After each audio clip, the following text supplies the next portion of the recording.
Hey everyone, welcome back. Today we're diving into the fascinating world of learning French. Ooh la la. Exactly. And to help us navigate this, we're going to be kind of like listening in on a conversation Okay. between two people, one who's been there, done that with French, Right. and another who is just starting out. Got it. So we can, pick up some tips and maybe some encouragement along the way.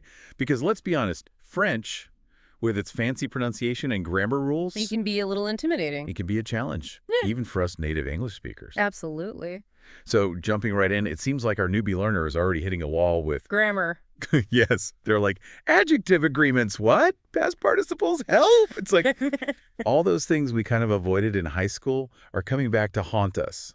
Totally, totally. And it's interesting because these are the very things that tend to trip up English speakers because honestly, English grammar has simplified or dropped a lot of these structures over time. So what specifically is it about French grammar that's so different? Well, take grammatical genders, for example, right? Okay. English, we don't have that, masculine, feminine nouns. Right. But in French, every noun has a gender.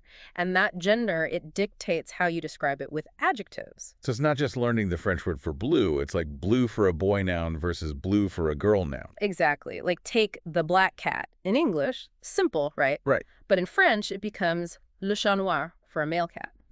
But if it's a female cat, it changes to la chatte noire. Wow. Okay, I see what you mean. It's a whole other level. It's a lot to keep track of.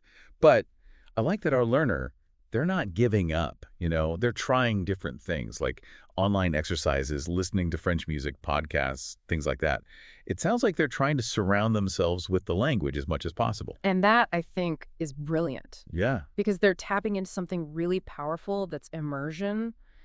Our brains are wired to absorb language through exposure, just like when we were kids, right? We didn't learn grammar rules first. We listened, we imitated. And these methods, they recreate that natural learning process. That makes a lot of sense. Yeah. Now, speaking of mimicking, there's one part where our learner talks about being terrified to actually speak French. Oh, I bet. They say they freeze up, even if they can write it perfectly, which, let's be honest, I think a lot of us can relate to. Oh, 100%. That is so normal. It's like stage fright, but with language. Yeah. Putting yourself out there, especially in the beginning when you're still unsure, it can feel really, really vulnerable. Yeah. The key is to find low-pressure ways to practice. Okay. Maybe a conversation group online or in person, or even a language exchange partner where you can make mistakes and learn from them without judgment. That's a great idea. And actually, that ties into something that the more experienced speaker in our little eavesdrop session here Yeah. really emphasized, and that was the importance of being okay with making mistakes.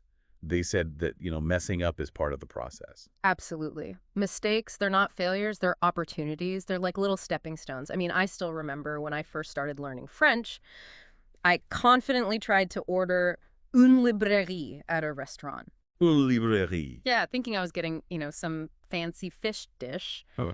Turns out library means bookstore. Oh, no. Not even close. The look on that waiter's face, I'll never forget it. But you know what? I never mix those two up again. That's a great point, though. I mean, you learn by doing and sometimes by, those little mishaps. Right. And speaking of learning, there was this really great French proverb that the more fluent speaker shared with the newbie. Oh, which one? It was, petit à petit, l'oiseau fait son nid. Ah, yes. Little by little, the bird makes its nest. That's so true. It's such a good reminder that learning a language or really achieving any worthwhile goal takes time. It's not a race. Right, you have to be patient with yourself. Exactly. It's about consistency. You set those small, achievable goals. Celebrate the small victories. Exactly. And you enjoy that journey, those little steps along the way. Love that. So for everyone listening, think about this. What is one small step that you can take today to kind of dip your toes into the French language? Maybe listen to a French song. Try a French podcast. Maybe even next time you're at a cafe, try ordering that croissant in French. Ooh, I love it. See you next time.